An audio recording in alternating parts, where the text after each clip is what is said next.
Good day and welcome back to another week of Talking Technicals. And slowly but surely, it looks like some requests are coming in. Thank you so much for that. It makes the program actually interesting because you can always find out from other traders what they think and what they think they must do or what is of interest to them. And then we can cover it on the show if possible. And of course, if we've got time. Well, the first one was very interesting. Felicity asks me, Frans, can you maybe just explain to me when are you using an hour chart or a 30-minute chart or a weekly or a monthly or even a quarterly chart? Well, Felicity, it's quite easy. If we go to the All-Z, the top 40 index, then I will maybe go to a 30-minute chart because most of the ideas usually derive from the 30-minute chart. Now, if you look at this chart, now this is a Bitcoin chart because I'm going to cover Bitcoin in a few minutes or seconds. If you look at Bitcoin here, this is a 30-minute chart. Now, yes, you can trade off this chart, but always remember when you look at the 30-minute chart, you must be careful because you mustn't be greedy. That's the one thing. And you mustn't be too big. So you mustn't decide, listen, I'm going to do 40 Bitcoin at one point. You must trade in very, very thin volume. So a 30-minute chart, always small trades, and don't be greedy and stick to your stop loss and manage your stop loss. And it's often quite an interesting thing. Let's say, for instance, you want to go short on this chart, and this is a bearish candle, bearish engulfing candle. So a lot of guys will say to you, or people will say to you, listen, Felicity, below that line, you can go short, and that will be below 1095.65. You can go short, but your stop loss will be just there, 109.89. Let's just show you the stop loss. Most of the traders will then go, that is your stop loss. Now, what I've seen many a time during the years, you get to the trade, you look at the candle, you like the candle, you think it is going to come down, you put your trade in, and your stop loss is, let's say, for instance, 109.895, and you're happy with that. And what happens? The next 30-minute or hour candle, it goes just above that. It stops you out, and just an hour or 2 hours later on, it comes back and then it goes your way. So always remember, if it does stop you out there, always go in at the same level, because your mind of thinking is that it must go short, or you must go short, or you must catch it as high as you can. It's a golden rule. Sometimes people get stopped out, they get nervous, they get scared, and they never get in. And if they wake up the next morning, Bitcoin is maybe down $400 or $300. Well, let's look at the 60-minute. That's almost the same kind of scenario that you can use. A lot of people use 1 hour charts. They like to make decisions on that.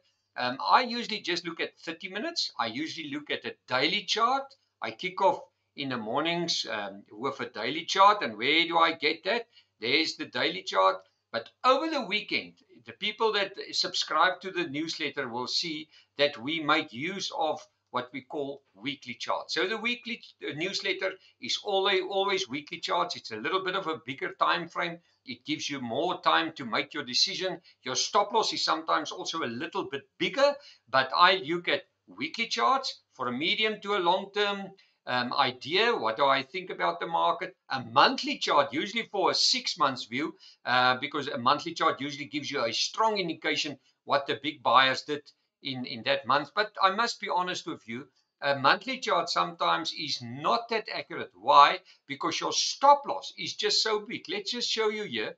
There's a daily chart on Bitcoin. And if you look at the monthly chart, you look at that monthly chart.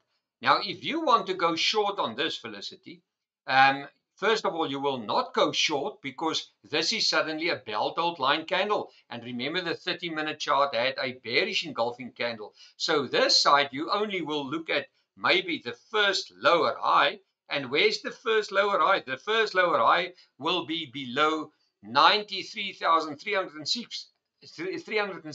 And boy, oh boy, where's your stop loss? Your stop loss sits at 112,000. So that's almost a $13,000 spread. I mean, 13,000 by, let's say, 19 or 18, where the rand is now. That's quite a bit of a check. So be careful. I do look at monthly charts, but I often make decisions not onto that chart because the time frame is maybe just too big. My favorite one is weekly chart first, and then the daily for daily ideas. And if I look at intraday, it's usually a 30-minute chart, and that's 99.9%. It's only the Aussie, because the Aussie we do on the speculation group. I hope that answered your question, and I hope you enjoyed. Well, let's have a look at John's request. John, oh well, first of all, Bitcoin. Michael asked about Bitcoin. Well, Michael, what do you say, Michael? Bitcoin is just one way. I mean, it bottomed out at 74.60. There was like a tweezer bottom here, and since then all the way to the top. Now let's have a look here. Your trend line, there's your trend line all the way right up to the top. No problems here. It just shows you that the momentum is strong. There's a bearish engulfing candle, but look at it close to this line. Usually it bounces up. So a lot of the Bitcoin bulls will say, Frans, don't worry, the moment it reaches for this level, 107,810, we will immediately shoot up and make a new all-time high. Well, let's have a look. I'm looking here at the daily chart, of course. Let's see what we see here. We see a rising wedge. You can actually say it's an ascending channel, but my first warning signal will only be below this line, 107,933. But the trend is up, because look at your 50-day moving average, still a strong support. So I will only get nervous. Usually when I see a chart like this just going one way, I don't just act on this very first spot. I'll wait to see a lower high, and that proper lower high will be below 106,660. Well, I hope that answered your question. Let's have a look at Sibanye, because boy, oh boy, what a share. I mean, just a few months ago, Sibanye was 14 rand. Nobody wanted to buy it. Now it's 28 rand. Now everybody wants to buy it. That's usually like it is. But if you look at it, beautiful rally, way above the 50-day moving average.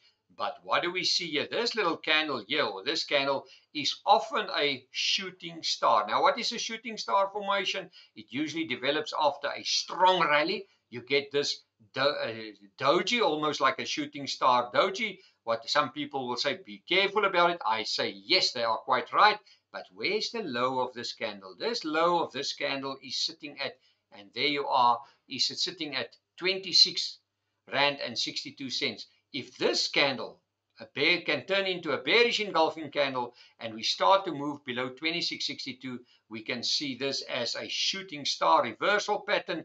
And where can we go? There's a little gap here. The gap sits between 24.50 and 24.10. So that's the first gap. The next strong support is your 50-day moving average. That is 21.53. And boy, oh boy, if things really turn to be ugly for Sibanye-Stillwater, we can maybe close this little gap here. And that gap sits between 17 rand 87 and 17 rand 45. So, well, let's have a look at Graham's request. Graham said to me, Frans, let's have a look at the VIX. Now, the VIX, remember, I always call it the fear index or the greed index, because a lot of people are always fearful of the market or greedy of the market, or they're complacent or they're nervous. Well, if you look at it at the moment, and I hope we've got time to look at the S&P 500 chart. When you've got this chart and you look at the S&P 500, it's exactly the opposite, usually exactly the opposite. When we get to 16, you can see everybody is just so complacent. They believe that the market can just go stronger. And then a lot of people will say, listen, let's buy the VIX because we believe the market rallied too far. There was a little gap. We closed this gap. There's another gap up here between 35.75 and 36.85. But for me, where will the VIX first show its first sign of real oomph to say, listen, there's some nervousness in the market? It will only be above the 50-day moving average, and that is above $26.82. Below that, the market is complacent. The market believes it can still go higher, and everybody will be happy. And that's where we are. I mean, the market is just so complacent at the moment. Nobody worries. They just say buy, buy, and buy. So let's have a look at Flokky's request. Flocky said, Frans, let's have a look at Glencore. Now, well, my friendo, let's look at Glencore. You say you like it. Well, what do we see? We see a chart, a low, a higher low, a higher low. We're on the brink of giving us a new higher high. But for me, look what we see here. I see a symmetrical triangle. There's the symmetrical triangle. I just want to pull it in. And Flocky, it looks like things are starting to boil for Glencore. Remember, they quite big in copper. They are copper players in the world, and people say that there is a scarcity of copper. There's your 50-day moving average. It starts to turn into a support. That is a positive for me. The symmetrical triangle, remember, can break either to the upside or to the downside, and we're on the brink of this. Look at this resistance line, 65 Rand and 90 cents. Above 65.90, we can maybe move up, and I think this little gap will be our first target, and that target sits between 60, there you are, 69.32, and the low of that candle will be 69.61. So yes, maybe first 69.61, and then by then the 50-day moving average has turned into a solid support. But my friendo, Flocky, I think a good request. You maybe gave the viewers a nice chart to look at. And where's my stop loss? This is a gap, of course, that we can easily close. So I will say my stop loss will be when this gap closes, and that will be at 62 Rand and 37 cents. Well, thank you so much for the requests. Let's chat again, and all the best. And please send in your requests to YouTube. You can either type it there or send it to Frans at Frans de Klerk, or you can also put it on X, the old Twitter. Thank you so much, and visit our website www.fransdeklerk.com for more info on all our writings, and thanks for those that do subscribe. All the best. Have a nice week.